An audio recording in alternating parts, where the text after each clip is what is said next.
Rahmatullahi wabarakatuh. Bismillah, alhamdulillah, wassalatu wassalamu ala rasulillah wa ala alihi wa sahbihi wa mawala. Ashhadu an la ilaha illallah wahdahu la syarika lah, wa ashhadu anna sayyidana Muhammadan abduhu wa rasuluhu la nabiyya wa la rasula ba'dah. Allahumma salli ala sayyidina Muhammad ibn Abdullah wa ala alihi wa sahbihi wa man tabi'ahum bi sunnatihi ila yaumil qiyamah. Ilahi anta maksudi wa ridhaka maslubi a'tini mahabbataka wa ma'rifatak. Wa qala Allah ta'ala fi kitabihil karim wa huwa asdaqul qailin, a'udzu billahi minasy syaithanir rajim. Ya ayyuhalladzina amanu taqullaha wa kunu ma'as shadiqin. Wa qala an-nabiyyu sallallahu alaihi wasallam, as-sidqu yahdi ilal bir wal kadhibu yahdi as-sidqu yahdi ilal bir wal kadhibu yahdi ila Allahumma shalli ala sayyidina Muhammad. Al-hadis. Bapak Ibu yang dimuliakan Allah Subhanahu wa taala, alhamdulillah atas izin Allah Subhanahu wa taala pada pagi hari ini Allah Subhanahu wa taala memberikan kesempatan kepada kita untuk hadir di tempat ini.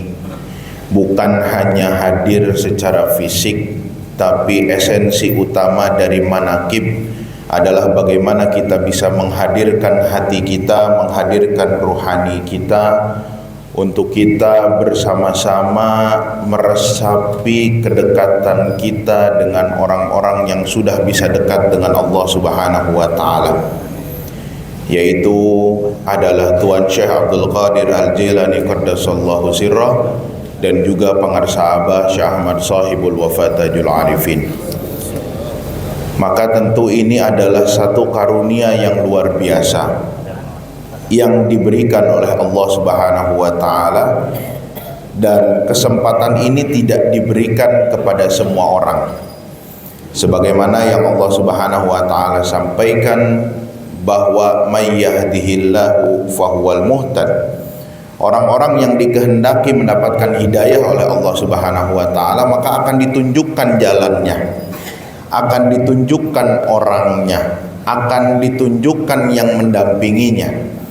Famay yudlil falan tajida lahu waliyyan mursyida.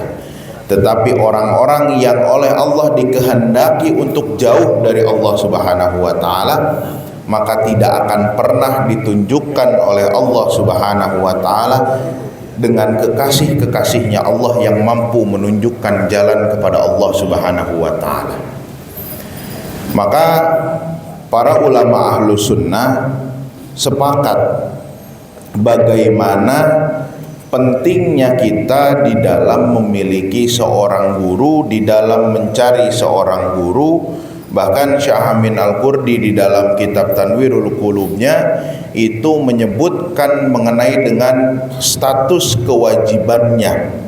Bahkan andaikan misalnya guru itu posisinya begitu jauh, tidak ada di tempat itu, adanya di negeri yang lain, maka dia pun punya kewajiban untuk mencarinya ke negeri itu. Saking pentingnya. Dari mana ini menjadi satu dasar? Dasarnya adalah dari ayat Al-Quran yang tadi disebutkan, perintah Allah Subhanahu wa taala, ya ayyuhalladzina amanu taqullaha wa kunu ma'as shadiqin. Pertama, Allah Subhanahu wa taala di sini memerintahkan kepada kita untuk memiliki ketakwaan kepada Allah.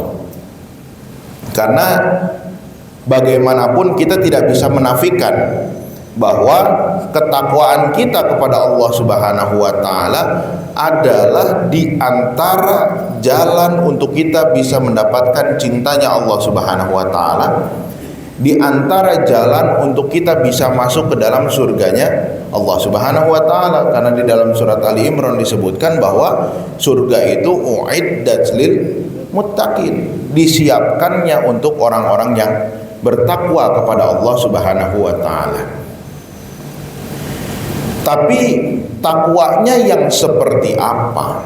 Kalau kemudian kita hanya mengambil definisi takwa dari definisi akidah, maka takwa itu kan hanya didefinisikan sebagai melakukan yang diperintahkan oleh Allah Subhanahu wa taala, wajtinabun nawahi, dan juga menjauhi dari apa yang dilarang oleh Allah. Ini standar takwa awam yang paling minimal. Ketika ditanya Nabi terkait dengan takwa itu seperti apa, maka jawabannya seperti ini. Takwa itu yang paling minimal adalah kita mampu melakukan apa-apa yang diperintah oleh Allah Subhanahu wa taala dan juga bisa menghindarkan diri dari yang diharamkan oleh Allah Subhanahu wa taala. Tapi para ulama tasawuf kemudian menerjemahkan, menafsirkan kalimat ini dengan luar biasa. Bagaimana kemudian ketakwaan itu yang diminta oleh Allah Subhanahu wa taala adalah ketakwaan yang betul-betul hadir. Takwa yang betul-betul dirasakan di dalam kolbu setiap manusia. Sebagai contoh begini Bapak Ibu, kenapa begitu sulit bagi Abu Jahal dan Abu Lahab serta rekan-rekannya untuk menerima kalimat la ilaha illallah Muhammadur Rasulullah?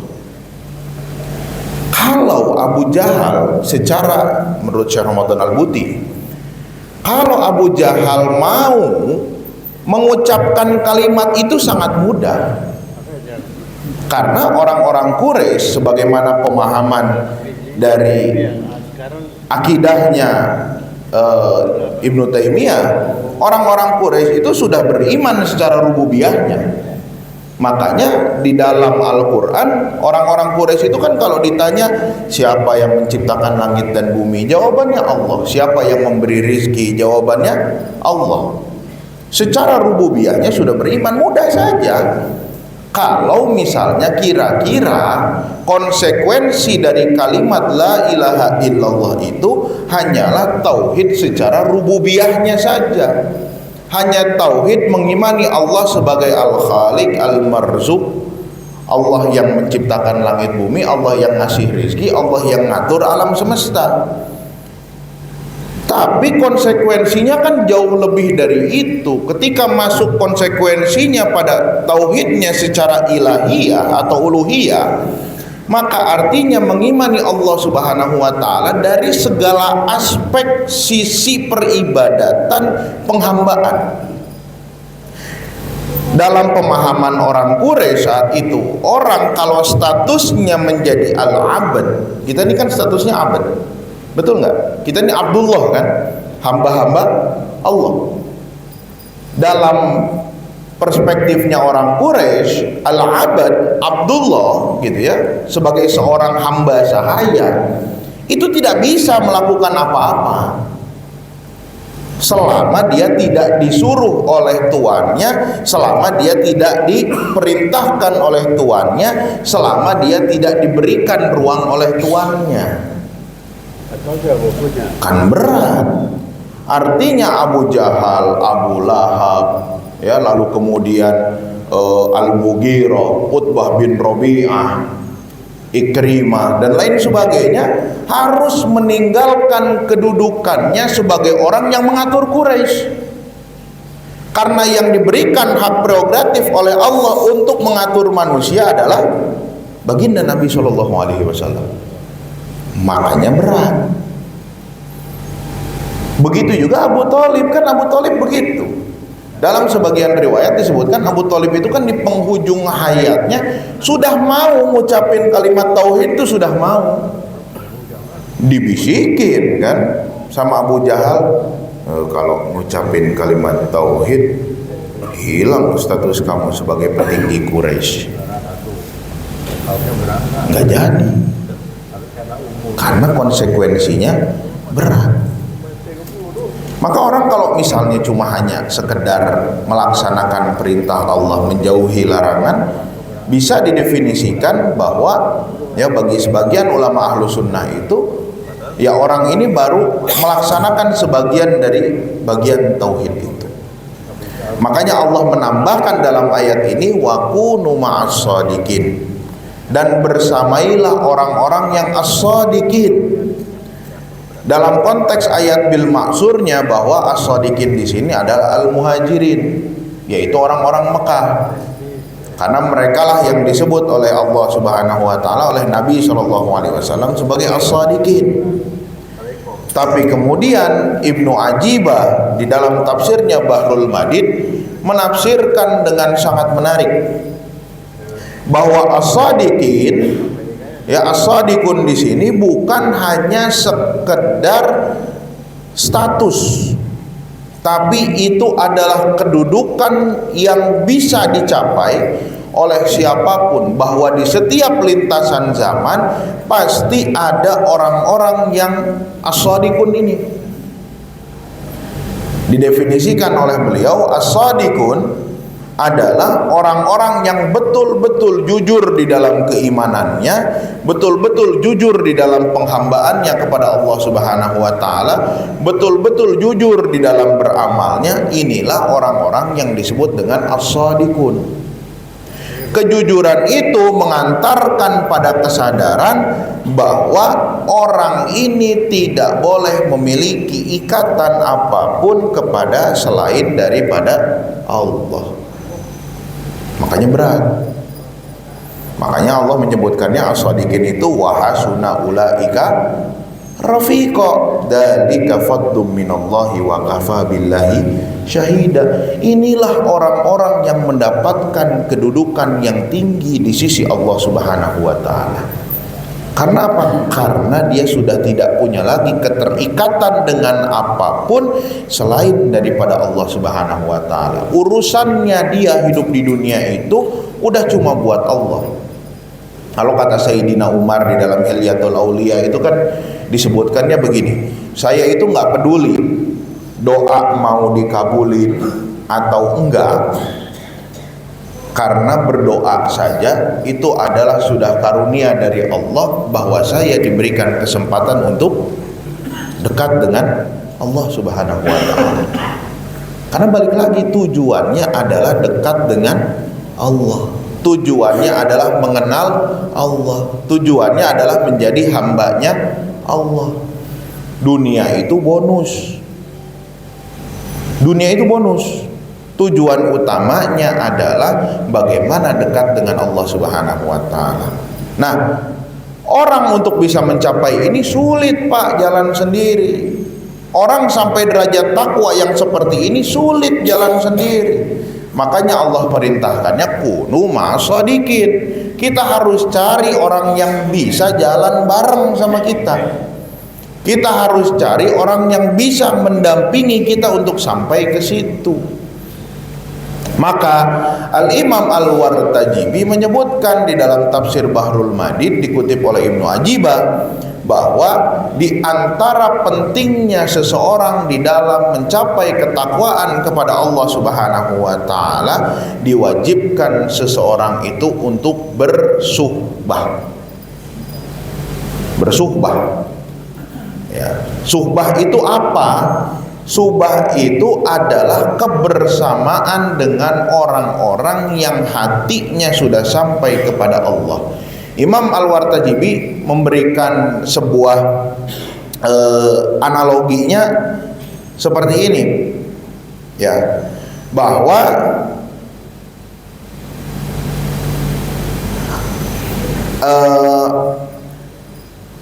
ila anna nafsa la tamuta illa bi suhbatin man matat nafsahu. Orang itu gak akan mungkin bisa membunuh, menyembelih hawa nafsunya. Ketika beliau menafsirkan surat Al-Hajj, gak bisa orang itu menyembelih hawa nafsunya kalau dia masih bergaul dengan orang-orang yang belum bisa mematikan hawa nafsunya.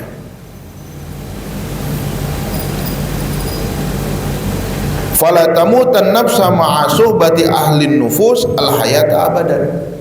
Sehingga ketika seseorang itu bergaulnya dengan orang yang masih mengedepankan nafsunya di dalam kehidupannya, iya sudah, nafsunya hidupnya abadan, selamanya gitu ya.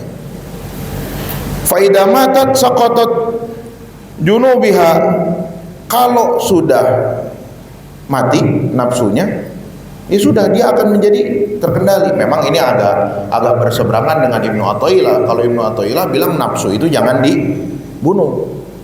Kalau Ibnu Athaillah itu lebih manusiawi, nafsu itu dikendalikan. Tapi ini juga jadi PR.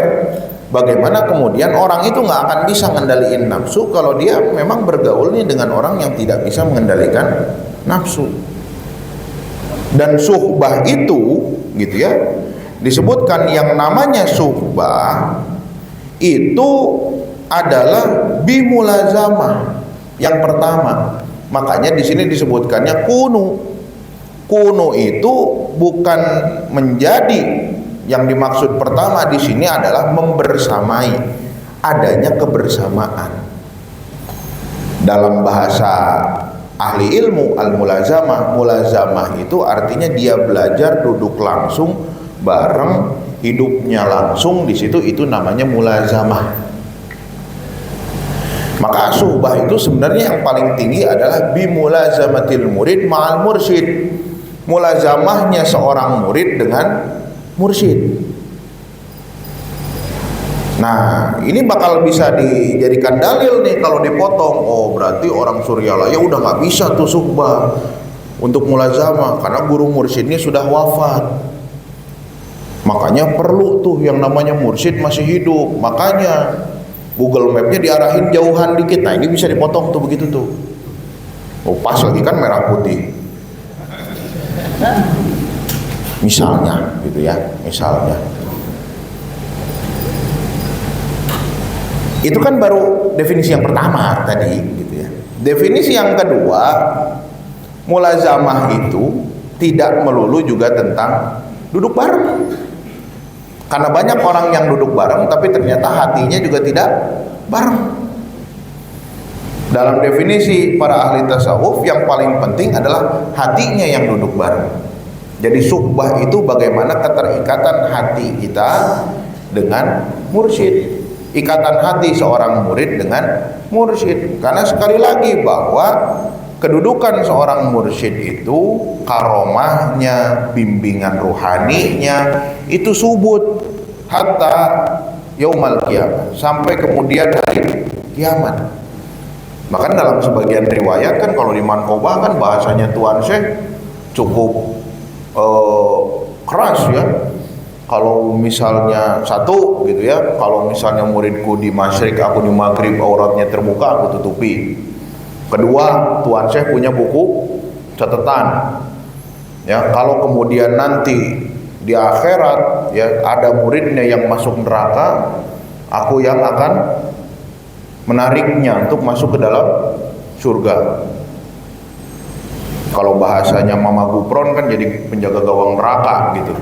Makanya ada bahasa Gianluigi Gufron gitu ya. Sayangnya Italinya nggak masuk Piala Dunia karena kipernya Donnarumma bukan Mama Gufron gitu ya. Nah, bahasanya begitu kurang lebih. Nah, ini kan subut gitu. Bimbingannya mursyid itu subut gitu. Tetap kekal. Suhbah ini yang kemudian akan melahirkan satu kesadaran. Sebenarnya apa sih tujuan kedekatan kitanya dengan seorang mursyid gitu ya? Kedekatan kita dengan mursyid itu kan balik lagi, mursyid itu media yang mengantarkan, nunjukin jalannya, nganter kitanya. Nah, itu mursyid.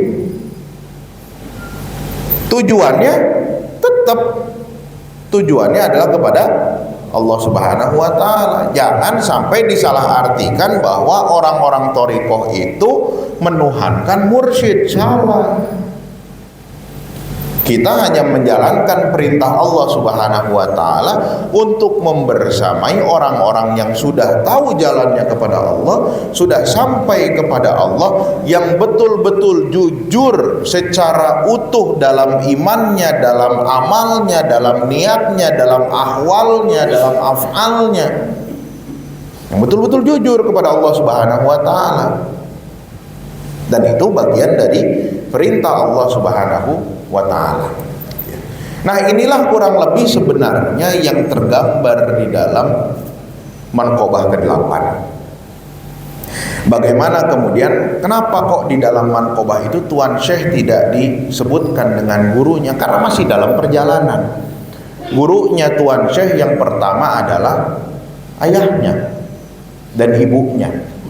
Dan Tuan Syekh baru keluar dari Jailan. Di dalam berbagai literatur disebutkan Tuan Syekh itu kan keluar dari Jailan di usia antara 15 sampai 18 tahun, belum punya guru saat itu, dan ada keinginan untuk berguru. Tapi luar biasanya ibu yang soleha bisa mengajarkan kepada Tuan Syekh tentang satu konsep yang begitu dalam. Konsep apa itu? Namanya adalah ma'iyatullah, rasa kebersamaan dengan Allah Subhanahu wa ta'ala. Tapi kok kenapa di Manqobah Tuan Syekh nggak bilangnya, oh saya cuma takut sama Allah. Kira-kira anak 18 tahun ngomong kayak gitu, saat itu rampok itu akan bilang gimana? Ah, so alim lu. Paling begitu. Maka di dalam Manqobah ini dibahasakannya adalah saya punya janji dengan ibu saya untuk tidak pernah berbohong. Yang sebenarnya yang ditakutkan oleh Tuan Syekh bukan ibunya, ibunya nggak akan tahu. Ibunya kan di Jailan, beliau dalam perjalanan ke Baghdad. Jailan ke Baghdad itu kurang lebih jaraknya itu sekitar 500 sampai 600 km sekitar. Nggak akan tahu sekarang misalnya Tuan Syekh ngumpetin 40 dinar, dan 40 dinar itu kan bukan uang yang kecil karena Tuan Syekh hidup di zaman dinasti Abbasiyah. Kalau Tuan Syekh hidupnya di zaman sekarang, mungkin yang disebut 40 dinar bisa dinar Kuwait. Dinar Kuwait itu kan satu dinarnya 58.000 rupiah. Yang kecil Pak, cuma 800 ribuan paling. Tapi Tuan Syekh hidup di masa dinasti Abbasiyah. Di masa dinasti Abbasiyah, satu dinar itu 4,25 gram emas. Dikalikan 40 jadi berapa Pak? 170 gram. 170 gram dikalikan sekarang harga emas 2,7 juta Pak. Kemarin saya hitung kalau belum berubah harganya 494.500.000 rupiah. Kira-kira sekarang Bapak keluar dari bank, ada orang ngebegal, dibilang itu dalam kresek apa? Oh saya bawa uang 494.500.000 rupiah. Berani Bang kayak begitu? Mikir-mikir kadang-kadang, oh ini udah tabungan dari lama, udah nyisihin lama bener gitu. Dan yang dilakukan Tuan Syekh itu bukan polos, bukan sebuah orang pasti bakal bilang, ah orang bego 40 dinar dikasihin, jujur aja gitu. Sampai dikasih tahu lagi tempatnya di mana kan, dengan secara sukarela seperti itu gitu.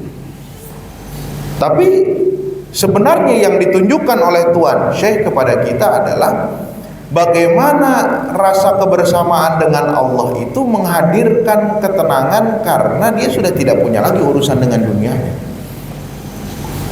Seperti yang rame-rame di Twitter beberapa hari lalu, ketika dolar naik dari 17.000 ke 18.000, ada sebagian dari ustadz-ustadz kita yang menyebutkan bahwa Allah yang menjamin rizkimu ketika dolar 17.000 adalah Allah juga yang menjamin rizkimu ketika dolar 18.000.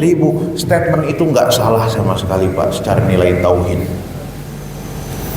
Begitu juga bikin status Allah yang menjamin rizkimu ketika harga Pertamax 12.300 dan Allah juga yang menjamin rizkimu ketika harga Pertamax 16.250. Salah nggak secara tauhid?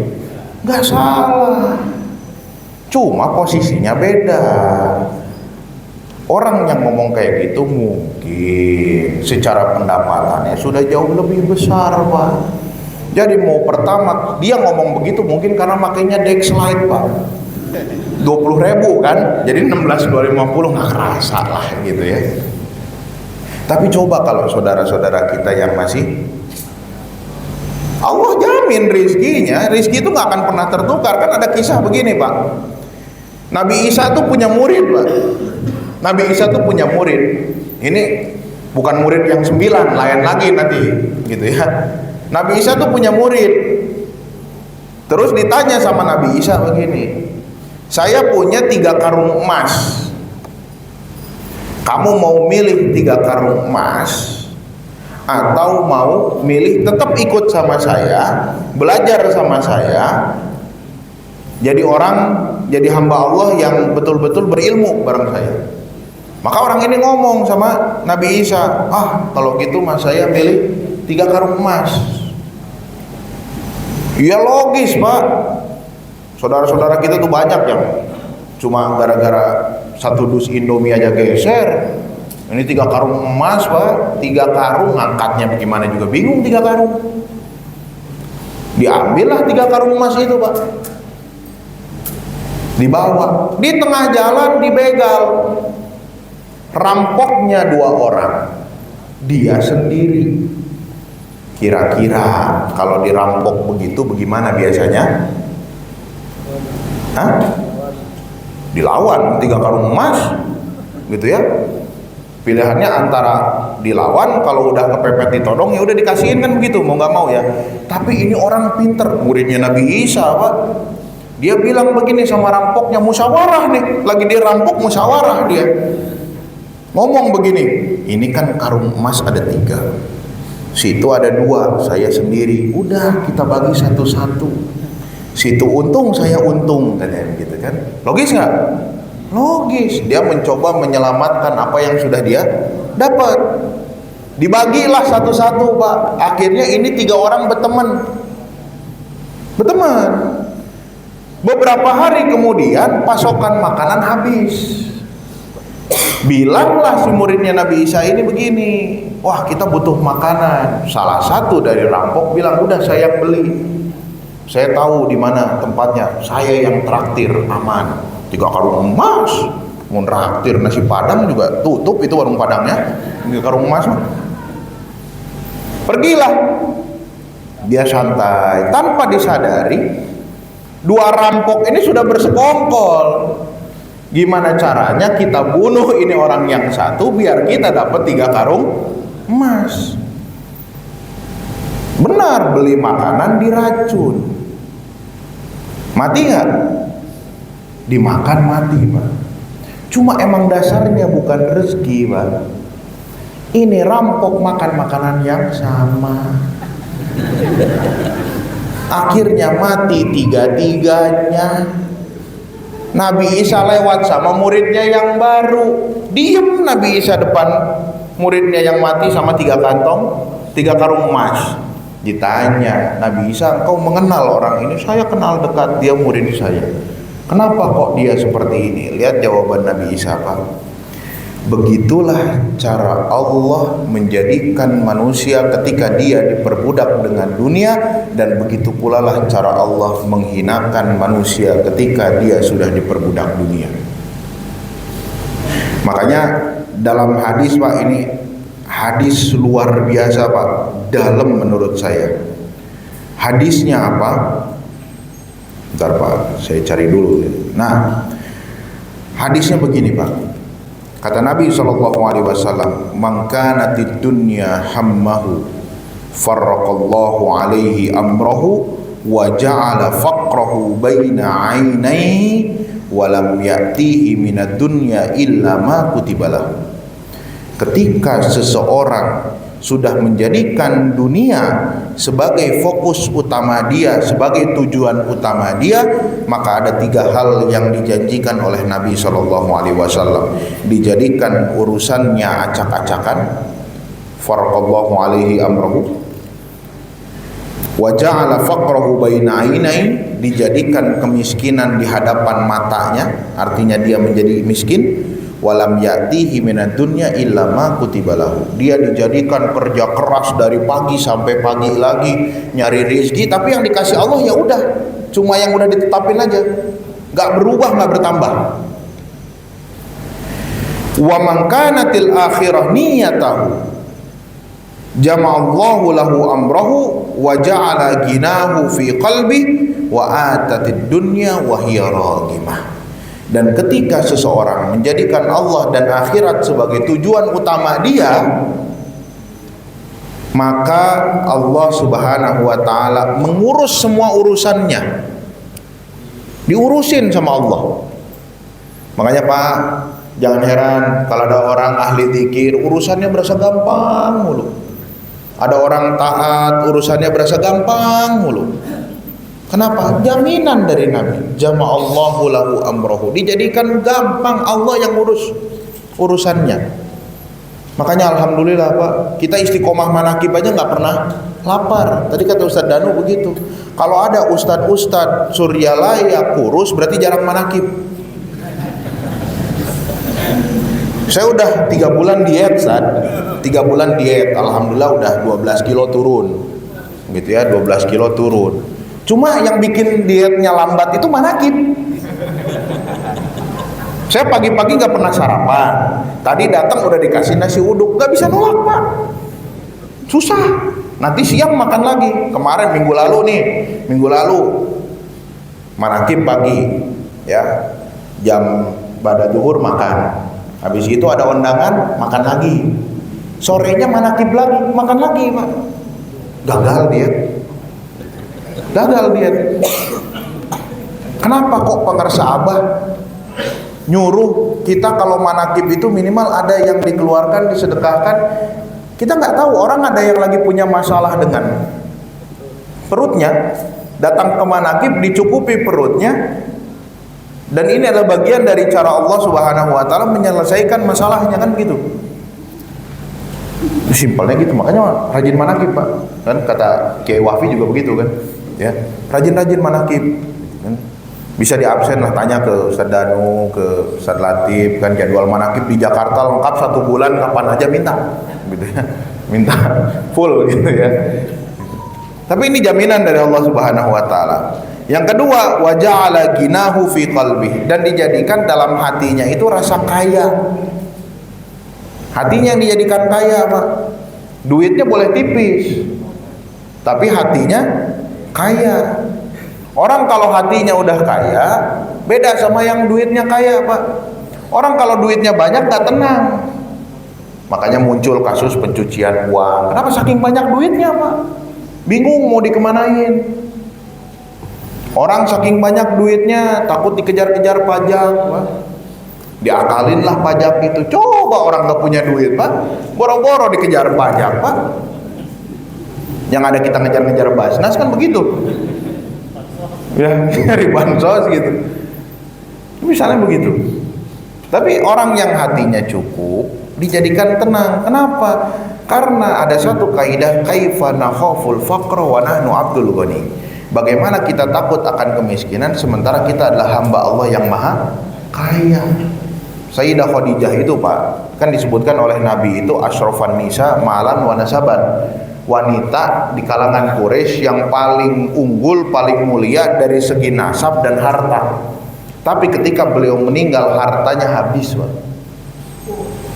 Hartanya habis.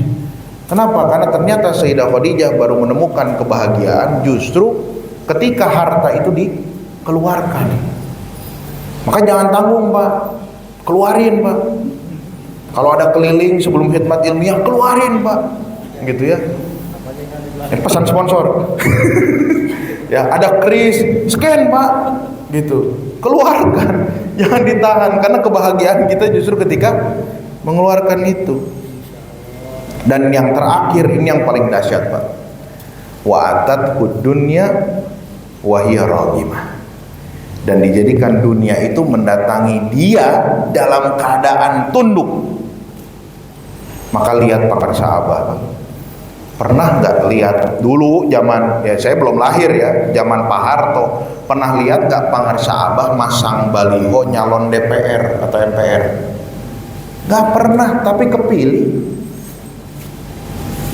Pejabat pada datang Pangarsa Abah, nggak ada harus ngiklan-ngiklan penjilatan misalnya, oh ini Imam Mahdi, nggak ada. Pengarang sahabat nggak pernah nyebut Pak Harto Imam Mahdi, ya, nggak pernah nyebut pejabat-pejabat lain malaikat, nggak pernah gitu ya. Apalagi udah nyakuin dompet isinya jawaban siapa jadi, nggak pernah, Pak. Tapi orang datang ke Pangar Saabah, kenapa? Allah yang mendatangkan dalam keadaan mereka tunduk kepada Abah. Ikhwannya Pangar Saabah itu kan bukan dulu, Pak, orang itu kalau bertasawuf rata-rata orang miskin. Kenapa? Cari pelarian hidup, Pak. Hidup udah sumpek, masalah susah, datang tasawuf, wah, saya jadi orang yang zuhud. Definisi miskin dirubah jadi zuhud. Kan paling gampang begitu ya. Definisi miskinnya dirubah jadi zuhud. Enggak, saya mah zuhud, nggak mau terikat dengan dunia, padahal emang nggak punya apa-apa. Tapi hari ini orang yang datang ke Suryalaya bertorikoh bukan orang-orang yang miskin, tapi orang-orang yang didatangkan oleh Allah Subhanahu wa taala, ditundukkan dunia kepada Pangar Saabah menjadi bukti. Nih, lihat orang yang sudah betul-betul menjadikan Allah dan akhirat sebagai tujuannya, apapun didatangkan tunduk. Sekarang hitung, Pak, Umi itu harus nyiapin berapa uang sih buat ngasih makan ikhwan tiap hari, Pak? Pernah nggak kekurangan di Suryalaya? Nggak pernah. Nggak pernah. Dapur madrasah tuh ngebul terus. Tiap hari pasti ada daging yang merah pasti. Tiap manakib pasti ada gulai kambing pasti. Makan selalu ada. Hari apapun, mau Umi ada di madrasah, nggak ada di madrasah, makanan tetap dimasak. Sekarang kalau kita hitung, Pak, berapa yang dikeluarkan oleh Suryalaya, oleh Pangarsa Umi untuk menyediakan hidangan itu? Nggak masuk akal, Pak. Tapi inilah cara Allah Subhanahu wa taala ketika sudah menjadikan dunia itu datang dalam keadaan tunduk. Apapun datang. Apapun datang. Dan inilah buah dari apa? Buah dari ma'iyatullah. Makanya tadi ketika tawasul sangat menarik ketika dibaca Allahu hadiri, Allahu nadiri, Allahu syahidun alayya, Allahu ma'i, Allahu mu'ini, wa huwa bikulli syai'im muhin. Kita ingin Allah tuh hadir dalam diri kita. Allah itu hadir dalam bentuk rasa. Allah hadir. Allah tuh senantiasa hadir. Cuma kitanya bisa tidak menghadirkan Allah dalam bentuk rasa itu. Apakah kita merasa kehadirannya Allah? Apakah kita merasakan kedekatan kita dengan Allah Subhanahu wa taala? Kadang-kadang kan sulit. Makanya ada orang-orang yang dijadikan, dipilih oleh Allah untuk ditakzimi sebagai jalan dia untuk bisa dekat dengan Allah Subhanahu wa taala.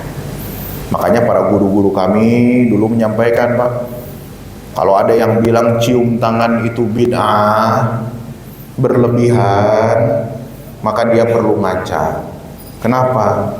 Karena diantaranya Al-Imam Syafi'i menyebutkan begini, kalaulah tanganku ini bisa mengantarkan orang lebih dekat kepada Allah Subhanahu wa taala, maka silakan cium aja sebebasnya. Tapi ini nggak berlaku buat kita, Pak.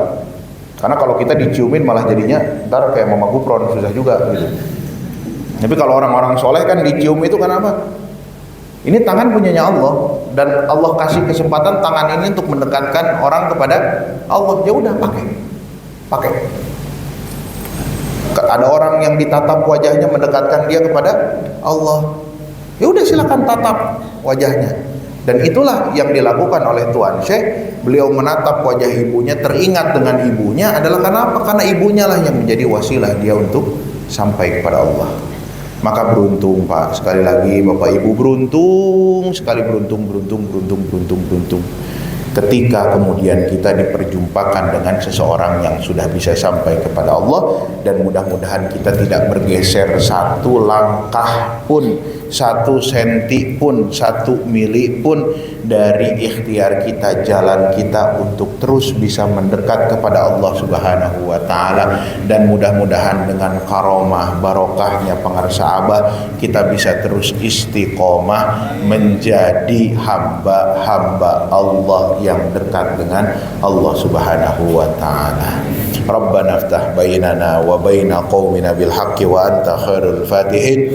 Rabbana anzilna munzalan mubaraka wa anta khairul munzilin. Allahumma a'inna ala dzikrika wa syukrika wa husni ibadatik. Allahumma ahyina biqauli la ilaha illallah Muhammadur Rasulullah wa amitna biqauli la ilaha illallah Muhammadur Rasulullah wa ahsyurna ma ahli qauli la ilaha illallah Muhammadur Rasulullah wa adkhilnal jannataka ma'al abrar ma'an nabiyyin wa siddiqin wal ulama'ir rasyidin wa hasuna ulaika rafiqa dzalika fadlun minallah wa kafa billahi syahida.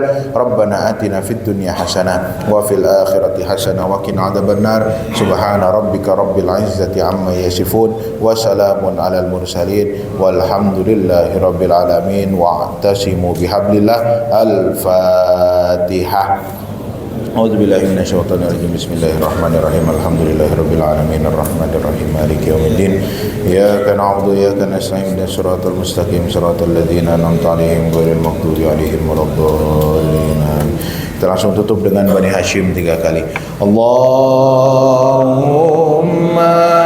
shalli 'alan nabi